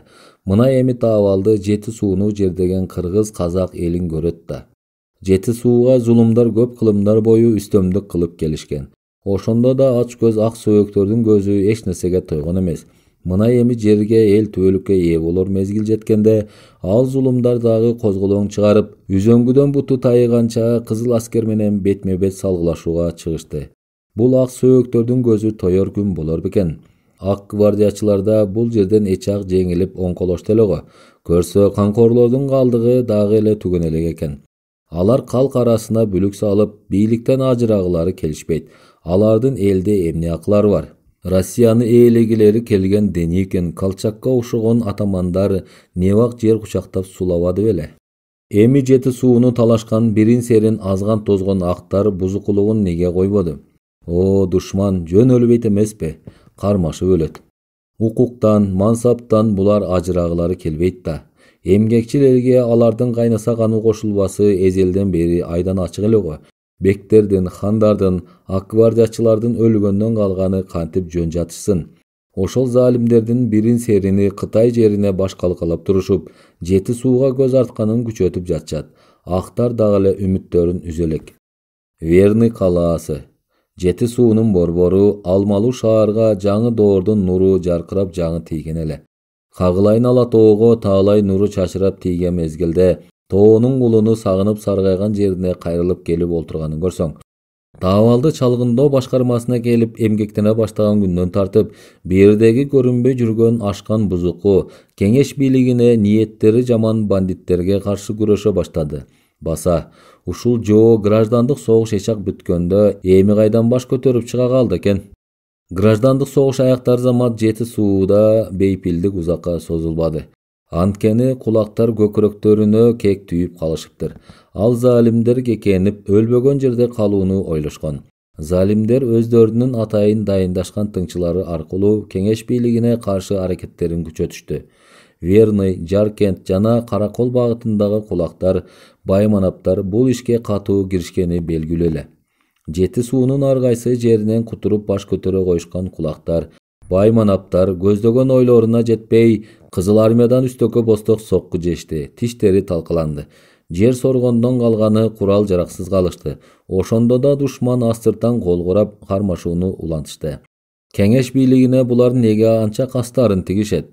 Граждандык согуш маалында Анненков, Дутов, Шербаковторго окшогон атамандардын куралдуу көп колу Жети суунун боюнда Кызыл армия тарабынан ташы талкан болгону али унутула элек. Кызылдар Каптал багытынан быт-чыт чыгарып талкалап киргенде, душмандын өлгөндөн калганы Кытай жерине качып кетүүгө үлгүргөн. Кекенип калышкан ак генералдар кеңеш өкмөтүнө каршы дагы уруш чыгарууга дилгир, көздөрү төрт. Төрөлөр ошол максатта бекем турушат. Кытайдын Кулжа, Күрө, Кашкар шаарларында эптеп баш калкалап жүргөн ак генералдардын аскерлери козголоңчу кулактарга чоң болду. Кулактар аларга ишенет. Ак аскерлер мезгил менен чек арадан өтүп келишип, кыштактарды талашат. Мунусу аз келгенсип Жаркент жана Верный шаарларына да машкедей жойлоп келишет. Мерчемдүү жерлерге атайы койгон өз кишилерине кезигип, ошолор аркылуу өздөрүнүн чыккынчылык иштерин улантышат. Мыкты кишилерди мууздашат, сулуу кыз келиндерди зорлукташат. Атүгүл Кытай жерине ала качып кетип жатышат. Кытай жериндеги Сүйдүн кыштагын турак кылып, чек арадан ары-бери өтүп турган атаман Дутов качан болсо Жети суудан кабардар. Шырп эткендин баарын билет. Ошолордун аркасы менен жашырын жүргөн контрабандалар күч алып баратат. Аткезчилер Алматыдан, Токмоктон, Караколдон жана бөлөк жерлерден чаап келишип, апийим алышат да анан адам көрбөгөн караңгы жолго салышып, чек арадан өтө бермейлери күчөдү. Буларга жол көрсөткөн актар. Так ошол кезде 1916-жылы Ак падышага солдат берүүдөн баш тартып, жергиликтүү бийликке нааразы болуп көтөрүлүш чыгарып, Кытайга качкан кыргыздар Россияда кеңеш өкмөтү чыкканын билишкен соң, кайра киндик кесип кирин жууган ак маялуу жерине жөөлөп жалаңдап кайтып келип жатышкан. Арып ачышкан калайык аш-чылаңач. Булардын жерин кулактар ээлеп калышыптыр. Арып ачып келишкен качкындарды жер сууга орноштуруу эң зарыл эле. Дал ошол убакта Сүйдүңдө генерал Дутов көп аскер курап, Жети сууга кол салууга камданып жатты. Силер ошолорду жактагыла деген тетири үндөнү бузуктар эл арасына тарата беришти. Айрым жерлердеги кедейлер тобунун башчыларын атып өлтүрүшүп, кескилеп мууздап кетишет да анан муну большевиктер эле кара санап өлтүрдү деп актанышат. Мына ушундай ичи бузук кишилердин көзүн тазалоонун эң зарылдыгы бар эле. Жети суу багытына келген күндөн тартып, таабалда ошондой ич арада жылып жүргөн актарды жана ошолордун таламын талашкан бузукуларды мыкты чалгынчылар менен кошо ар кайсы жерден бирден терүүгө киришкен. Кеңеш өкмөтүн көрө албаган пейли бузук жаман адамдар өзгөчө чек арага жакын жерде бугуп жүрүшөт. Ниети кара немелер кимге жакшылык кылат?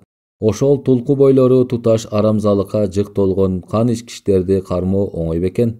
Мындай кыйын кезеңде касташкан кара санатай мыкаачы кишилердин эл арасында бар экени угулчу. Ал эми ошолордун өздөрүн көрүү кыйын эле. Ошондой чууларды чыгарып жүргөн ак аскерлер, калгандары бийликтен кол жууп, Жети сууда темселеп калган кулактар, манаптар, бандиттер эле. Ошончолук айышкан душмандын бирин экин калганы кантип жөн жатсын. Аларды табуу керек. Бул милдет таабалдыга тагылган.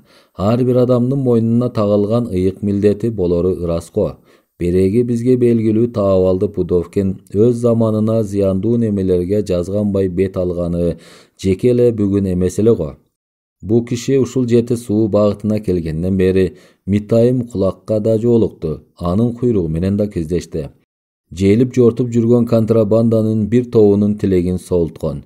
Мына азыр ал колго кармалбаган, көзгө көрүнбөгөн, астыртан бүтүндөй ишти бүлдүргөн душманды издеп Жаркент шаарына баратат. Таап алды бараткан Жаркентте бандиттер жана актардын достору баары чын эле. Жоо жакалап турат.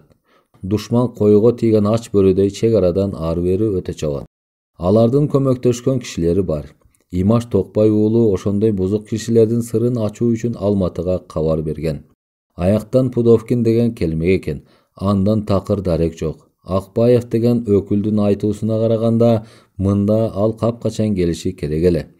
Начальник Чаныш уулу бандиттерге каршы күрөшүүгө атайы келген кишини коштоп жүрүп, акыры аны да далыга кагып алдап соолап узатмак болгону ачык болду. Четте жүргөн генералдарга астыртан шыбыш берген тилчини кармоого болор бекен.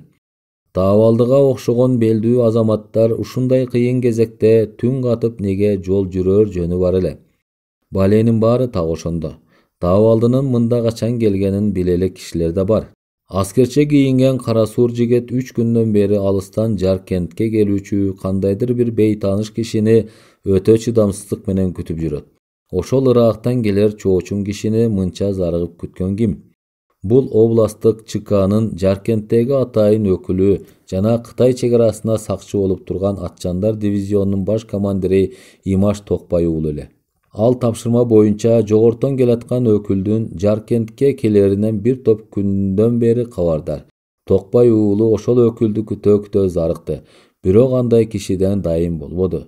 Кызыл командир ошол келаткан өкүлдүн ким экенин билбеди.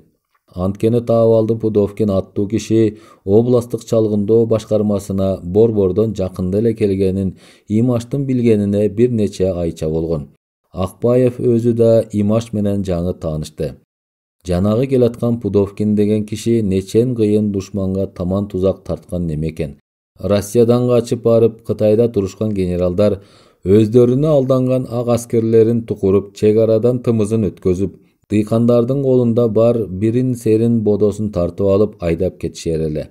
Алар ошого канимет кылып жөн болбостон өздөрүнүн дайындуу кишилерин түртүп, кеңеш өкмөтүнө каршы нааразылык чыгарууга катуу киришчү. Бирок эл алардын тилин албай калышкан. Ошолор айсыз караңгы түндөрдө жортуп чыгышып, Верный, Жаркент, Каракол өрөөнүндө жай жатышкан эл арасына келишип, бизге апийим таап бересиң. Эгер бербейт экенсиң, анда жаныңды азыр алабыз дешип кысташчу.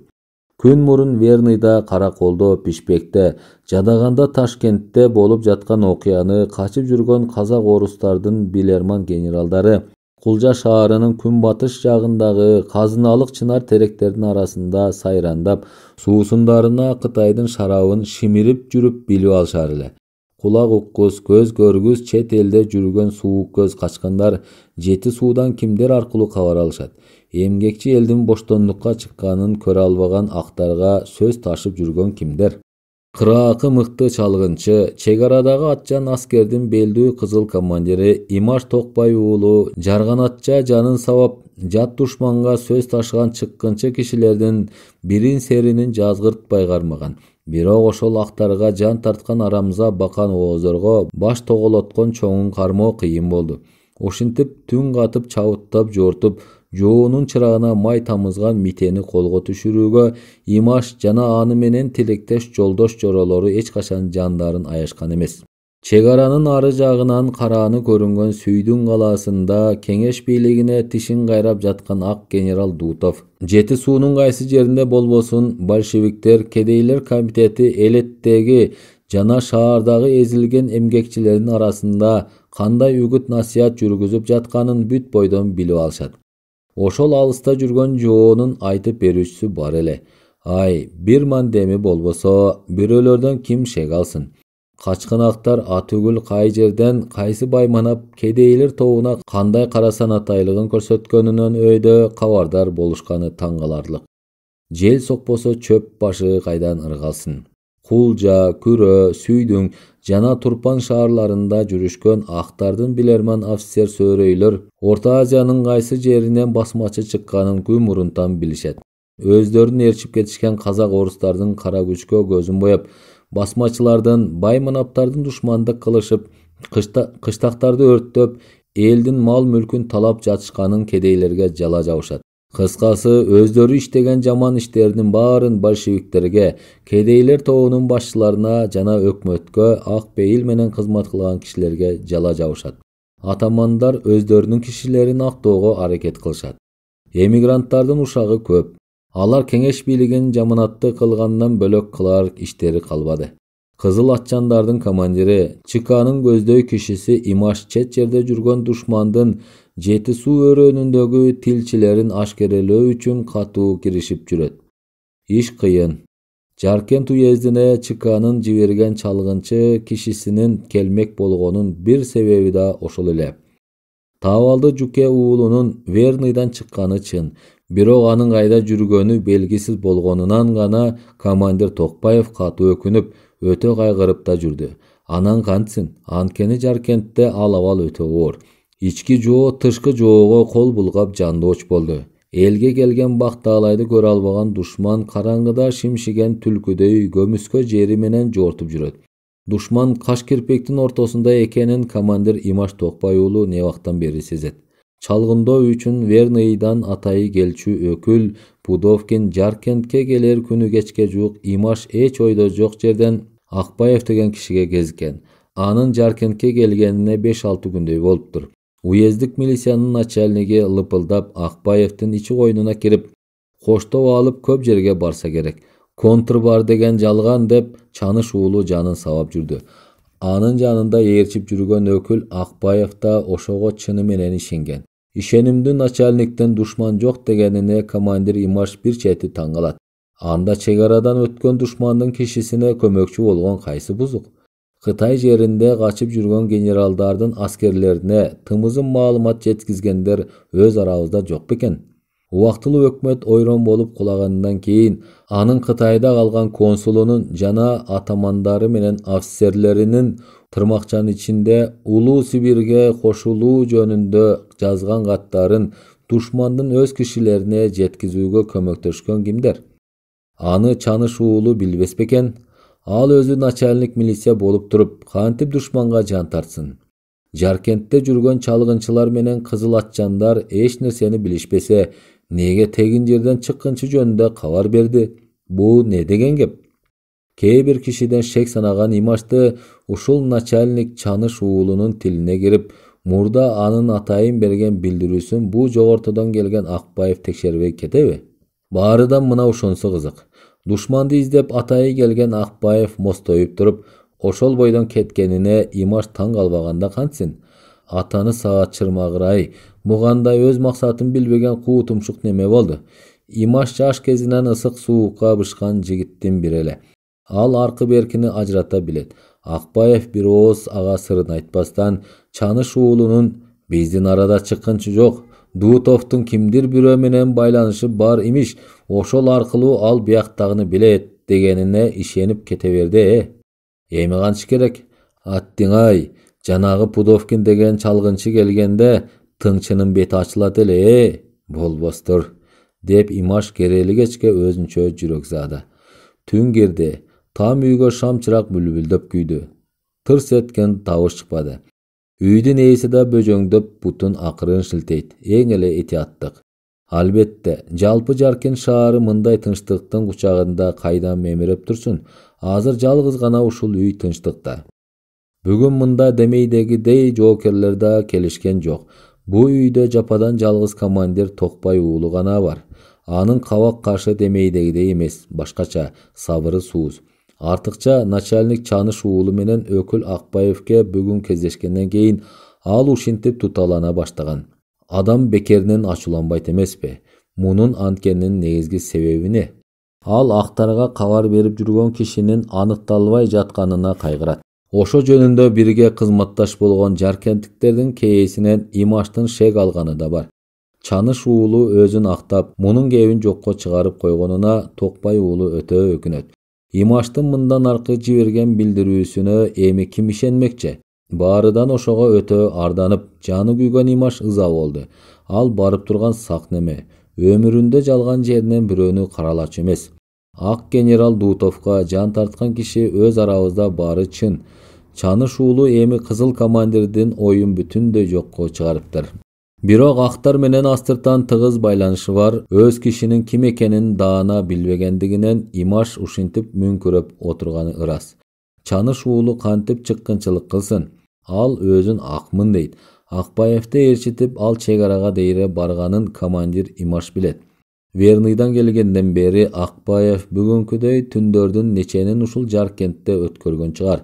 Атайы жашырын чалгынга келген өкүл Акбаев тырмагына бир да бузуку илинте албаганына Токпай уулу кантип өкүнбөсүн.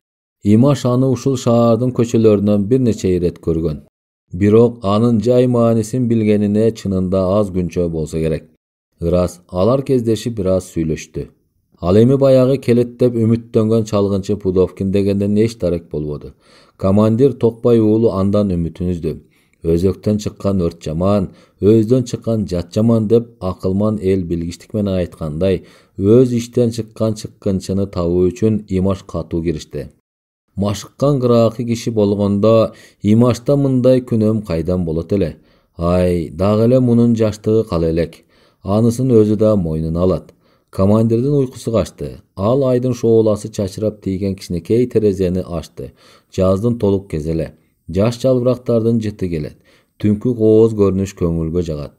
Бак дарактын жапжашыл жалбырактары билинер билинбес жүрүп турган желге желбирейт. Баятан бери көңүлү чөгүп капалуу турган командир айлуу түндүн нуру тийген кооз көрүнүшкө көз чаптырып бир аз көңүлү көтөрүлдү. Алдагайдан өзөндөгү суунун шаркыраганы даана угулат. Ошондо жаш чалгынчы кыялга чөмүлдү. Агын суу жерди көгөртөт. Билинбеген жоо бизге чоң душман болот. Түпкө ошондой ичи ала кишилер жетет турбайбы? Ушул ойду ойлогондо Имаштын кабыргасы кайышты. Жүрөгү сыздады. Дал ушул учурда ал өзү шек санаган кишилери жөнүндө жазууну ойлонду.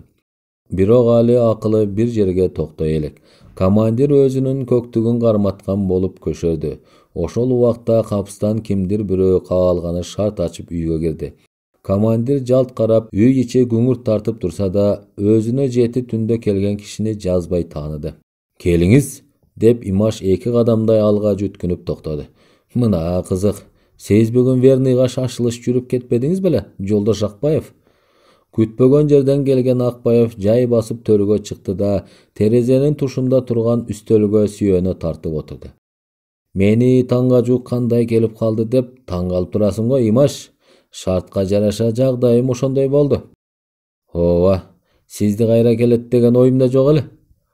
Менден чочубагын, урматтуу жолдош Токпаев.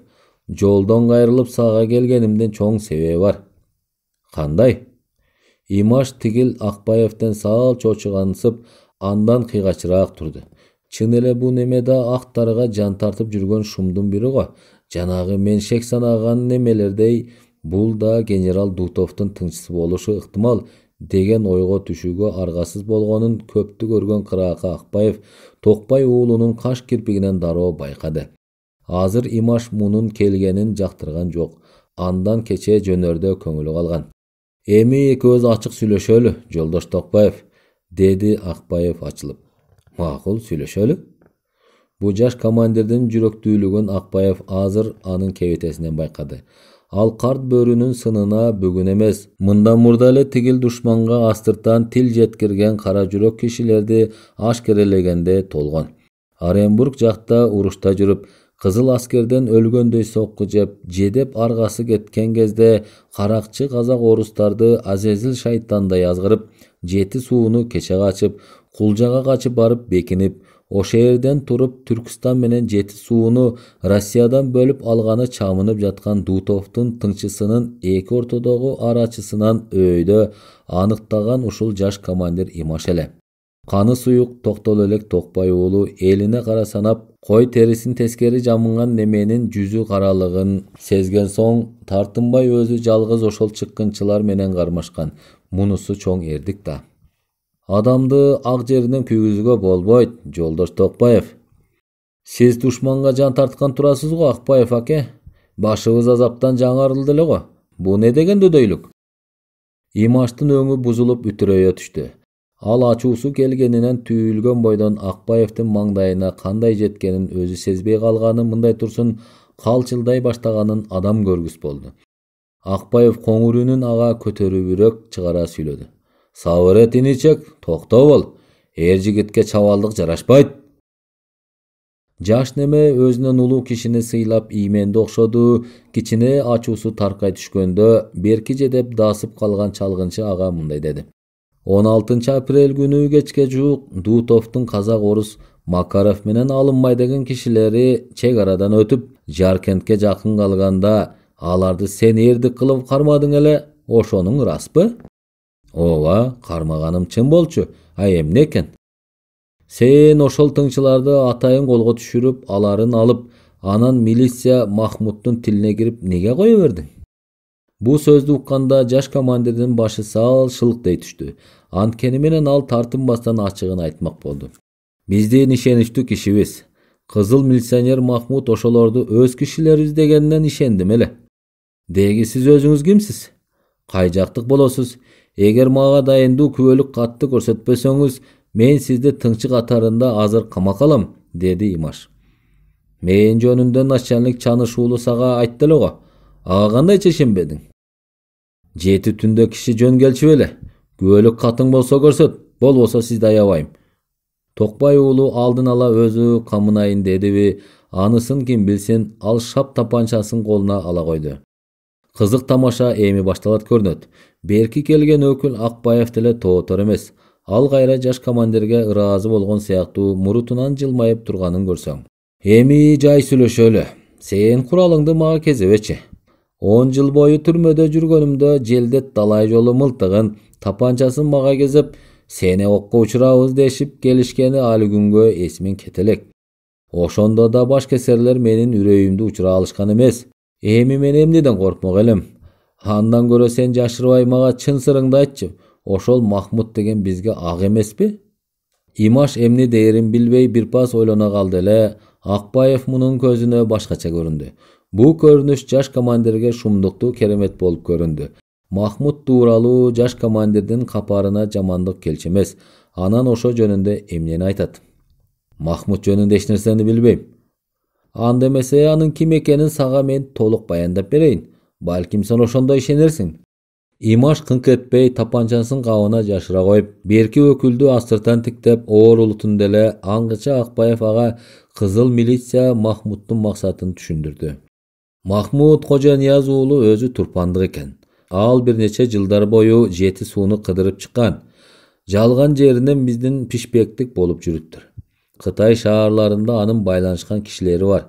Генерал Дутов ошол Махмут аркылуу начальник Чаныш уулунан дайым маалымат алып турган. Бая күнү сен аңдып кармап алган тыңчыларды ал Митайым айлакердик менен куткарып алганда Пудовкин жаныңарда эмес беле? Махмут жанагы тыңчыларды Чаныш уулуна кезиктире албай түн каттырып кайра узатты. Алар чек арадан өтпөй биздин чалгынчылардын колуна түшкөн. Албетте, силер анын шек шыбасын билбей калдыңар. Ошондой тууган. Коюңузчу, деди Имаш ишенбегенсип. Аларды көргөндө сен ишенерсиң. Ал эми Чаныш уулунун генерал Дутов жана бөлөк актар менен кандай байланышы барын сен жаземдебей билгениңе биз абдан ыраазы болдук. Жоонун кайда жүргөнүн коёндун жатагындай билген, каныккан мерген сыяктуу кызыл командирлерибиз көп, досум. Бирок жанагы Махмутту байкабай жүргөн экенсиң. Жаш командирдин жүзүнө кичине кызыл жүгүрдү. Тааныбасты сыйлабас дегендей абирдин неме эмеспи? Токбай уулу а дегенде өзүнүн катуу тийгенине абдан өкүнүп уяла түштү. Мен маселенин баш учуна азыр түшүндүм. Деги сиз ким деген киши болосуз? Жаңылбасам кече кеткен Акбаев деген баягы Пудовкиндин так өзү го дейм. Ошо болуп жүрбөңүз. Ооба. Балким мен ошол сен сураган кишидирмин. Мени аз күндөн бери өзүң көрүп жүргөн ошол Акбаев дей берсең деле болот тууган. Биздин жер арабыздагы душмандан арылмайча көрүнүп да, көрүнбөй да, дайыныбызды айтып кээде айтпай да жүрөрбүз, достум. Сен кымбаттуу бир боорум. Башында жумушчудан чыккан көк жалдардан экенсиң. Эми кызыл сакчысың. Мына муну дайым унутпай көңүлүңө түйүп алгын. Кеңеш бийлигин бекем сактап коргообуз керек. Эл өзүнүн канын төгүп жүрүп ушул бийликти орноткон. Бул бизге Ленин алып берген теңдик. Эми мындан ары биз чекти бузган душмандын жолун туруп, өзүбүздүн келечектеги турмушубузду өз колубуз менен өзүбүз курууга акылуу экенибизди унутпого тийишпиз. Бир боорум сенин дайыныңды мага айтышкан. Булар бири-бири менен таанышкандан кийин алдамчылыгы билинген эки чыккынчынын тагдыры тууралуу көпкө дейир акылдашты. Алар жакшы турмуш, жакшы иштер тууралуу ой жүгүртүштү.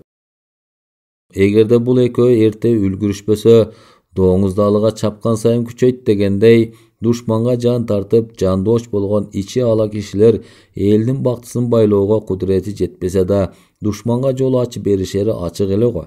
Убакыттар жоо жаккылап турганы Таабалды менен Имашка белгилүү. Ошого жараша таңга жуук Таабалды Жаркенттеги Жети суунун Борбор шаарын көздөй шашылыш жолго чыкты. Аны Имаш талай жерге дейре узатып барып кайра тартты. Пудовкин кеткенден кийин жүрөгүндө кара жок Курч командир Токпай уулу Түркстан менен Жети сууну Россиядан бөлүп алууга далалат кылышкан генералдарга сатылып кеткен ичи ала кара ниет элди алдап жүргөн жалганчы пейли бузук Чаныш уулу менен Махмутту байкап жүрдү. Алар Жаркенттен Сүйдүңдөгү генералды көздөй качууга камынып жатышты. Эки чыккынчынын жандары алек-чалек. Булар 3-чү күнү кечке жуук кызыл сакчы Имашты жазгырып качууга болжолдуу учурду гана күтүшөт. Борбордон куюндай сызган өкүлдөр келер замат Чаныш уулу менен Махмуттун буту жерге тийбей, белгисиз жакка келген өкүлдөр менен бирге качып кетишкенин шаардыктар кеч билишти. Имаш Токпай уулу ошол окуядан кийин чек араны бузган суук көздөрдү өз жерин көздөй өткөзгөн жок. Жаш командир күрөшкө жедеп бышкан өз жердеши Пудовкинди сыймык катары тутту. 5-бөлүмдүн соңу.